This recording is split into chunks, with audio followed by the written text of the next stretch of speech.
Hello everybody, my name is Helium Lemon 15. Today is June 4th, and welcome to a new playthrough. This is a short little indie game that I played a few weeks ago and absolutely loved it, so now I'm playing it on this channel. This is Tock Isle, a short game made by Squiddershins. So, you were saying something about movement? Yep, you can use the arrow keys to move. I'll just use my feet. Give me a ring when you want me to pick you up, amigo. You play as this guy who looks oddly like Guybrush Threepwood from the Monkey Island games. I don't know. Or he doesn't. He's just kind of a redhead looking kind of dude. And you're here on this beach. And there's the other side of the beach, and there's the moon, and it's all dramatic, and it's like, ooh, it's all dark and stormy, and there are these big trees. I really like the art style of this game, the pixel art style. It almost feels sort of Zelda-ish, except not quite. It sort of feels like Owlboy a little bit, but it's a lot simpler than a game like Owlboy. But, like, despite the limited pixels, they make it look really cool. So I absolutely love the visual style of this game, and I absolutely love this house. Like, the main part of the game takes place in this house. The main challenge of this game is figuring out how this house is all connected. Guess where I am? Clock Tower Island. How'd you know? GPS. Oh, right. Why are you there? I got called out to fix the clock. But that hasn't worked since we were kids. Who called you? Actually, it was an email from a Mr. Clepsydra. Clock? You're cutting out. I'll call you when I get back to the mainland. Smell you later. Well, that's a little suspicious, or as the kids say, suspicious. No, I'm not saying it. You thought you got me. You thought you got me, but I am too smart for your clever little tricks. I am doing this episode from like a little single room inside a dormitory of a university. I'm staying here for 2 weeks.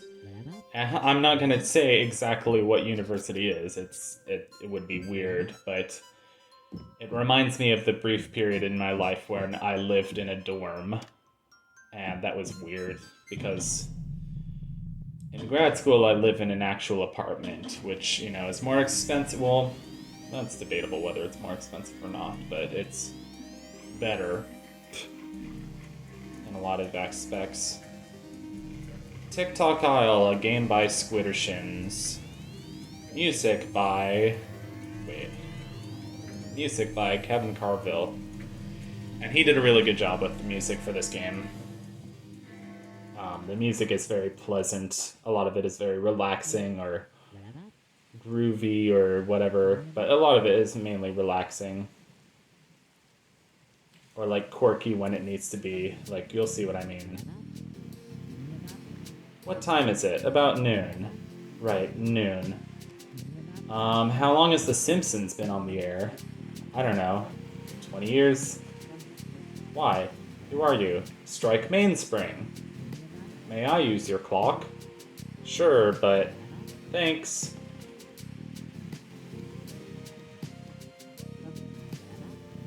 I like the boys theme. It's kind of groovy and mysterious. He even has a similar name to Guybrush Threepwood. It's like a job occupation. Not really. Sí, señor, brazo fuerte, es muy fantástico. Okay, we got a luchador character. He's one of the characters. And we got this grandma wearing a general's outfit.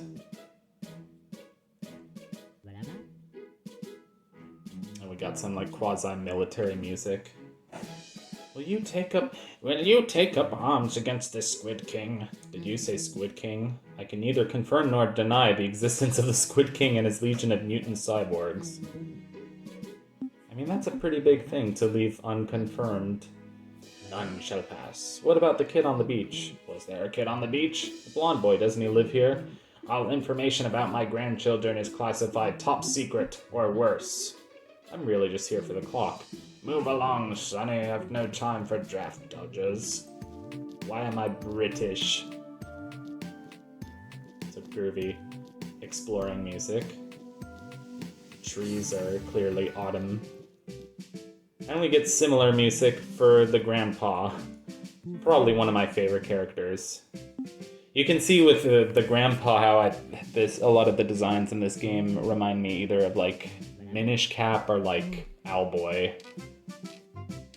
Or almost like Skyward Sword or Wind Waker sort of thing. Not all of them, but a few of them in particular are very sort of Zelda-esque. And Owlboy has also kind of a very Zelda-esque design.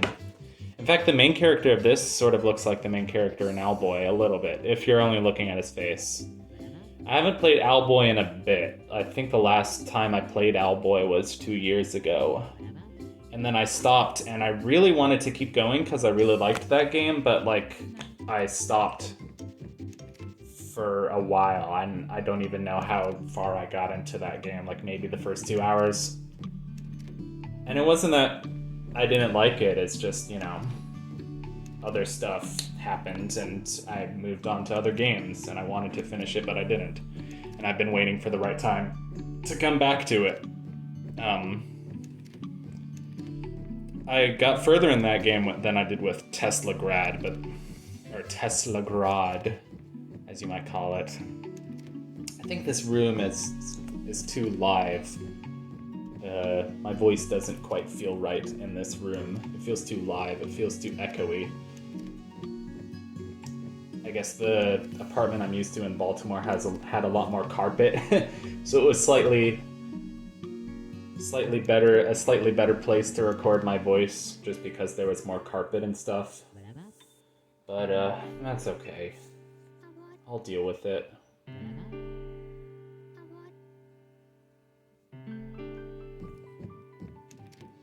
There's the daughter, her name is Melody. There's the son's room, it's kind of funky. There's the guy with the glasses. I'm not sure what that's a reference to, if that's a reference to like a Rene Magritte painting. I don't recall ordering a gorgeous stranger. Sorry, miss, I appear to be lost. Then it's a good thing I found you. Yeah. The name's Rivet, but you can call me whatever you like, handsome. Rivet sounds fine. I'm trying to fix the clocks. When you're finished, come by my room so we can get to know each other better. I don't know why I decided to give her like a Gone with the Wind sort of old southern kind of voice. There's a plunger. And that's about the only thing that happens in this episode is we get the plunger. Here's a cool balcony. There's Brazo's room. And I was trying to think, like, is that Alan Alda from MASH? Is that Carl Sagan? Like, trying to identify what some of these paintings are, because clearly a lot of the paintings are references to something. Not sure what these are. We're not done yet. You're gonna have to find someone else to play with for now. I was so confused. I was like, even though I've played through this game once already, I was like, why can't I get up into the clock tower? What did I do on my first playthrough that I'm already forgetting? Because, like, even on my first playthrough, it did kind of take me a while of just, like, bumbling around before I figured out all the solutions to the puzzles. And that's the thing, this game is, like, a super cheap, like, $2 or $3, like, pixel art game, but it's got just a great world and some great characters and great music, and, you know, I couldn't put it down until I was finished with it, so I really highly suggest that you put this game on your Steam wishlist and just bite the bullet and play this game. So I highly recommend this game. I should write there's Peabody and Sherman, by the way, from They're characters from Rocky and Bullwinkle, right? I feel like I should know this. I've only watched Rocky and Bullwinkle like once in my life.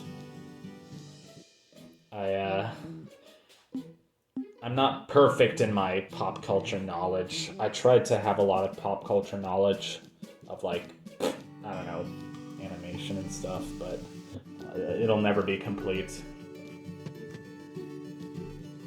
I do know that there's a Donald Duck N64 game called, I think it was called different things in Europe and America, but in one of them it's called Quack Attack, and one of them it's called Goin' Quackers.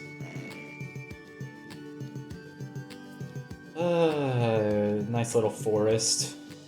It's nice to be surrounded by trees. I'm surrounded by trees here because guess what? I'm in California. I'm actually on the West Coast. I haven't been to the West Coast of America since 10 years ago, and this is my first time in California ever, so I'm just bumming around, enjoying the sunlight. There's a lot of sunlight, maybe too much. There's sand, there's whatever. There's lots of suburbs. I can't walk for longer than like an hour because I'm just like, oh, I'm sweating so much, I can't take it anymore. I mean, hey, maybe I'm out of shape, or maybe I'm just not used to that much sunlight because I stay indoors and play video games because that's what cool people do. Did I already pass the one that the painting that had persistence of memory? Salvador Dali. There's the basement. There's a blue rhino. I'm not sure why. I like the husband. He's just watching TV. So yeah, this is a really, I don't know. Been going through some other games on Steam. Been finally playing my copy of the original Phoenix Wright trilogy, which I never played those games until now, of course, but I had never played those games. I only watched Nintendo Capri Sun play them, and he played like the version that was like ported from DS to WiiWare, or like GBA to WiiWare, I think it was. So the Steam version, they cleaned it up a lot. They gave it sort of smooth graphics, almost like they upscaled it with AI or something. No, I'm kidding. They didn't use AI, but it's very upscaled because everything looks super clean, and you know, you can't see any pixels. It just looks like super clean lines, but you know, game still has lots of great dialogue and great music. It's very corny. Phoenix Wright games have a way of being very corny and very serious at the same time somehow. And I know I watched I think I watched Nintendo Capri Sun do the first two games of the trilogy, so I think that would be Phoenix Wright Ace Attorney, and then whatever the second game is called. I think it's called Justice for All, and the third one is called Trials and Tribulations. So maybe if I'm still fairly unspoiled on one of them, I can do that as like a blind playthrough. That would be cool, because I'm figuring out what to record next. It's not that I don't have a lot of games that I don't want to play next, but it's more like, what can OBS handle on a laptop that wasn't built for gaming, but was more just built as a super basic like work laptop? It's like I don't know. I just felt discouraged after like OBS started like failing on those videos of Tori and Hypnospace. So I messed with it and I downscaled it a bit, and then I was like, well, that looks pretty crappy. And my last couple of Finding Paradise videos, I felt like they looked kind of crappy, but then this game looks fine. This game looks fine. It's not being downscaled at all. And so you can see every pixel, you know, which I think is how it should be seen, because the pixel art on this game is wonderful. Anyways, take care. See you in the next one.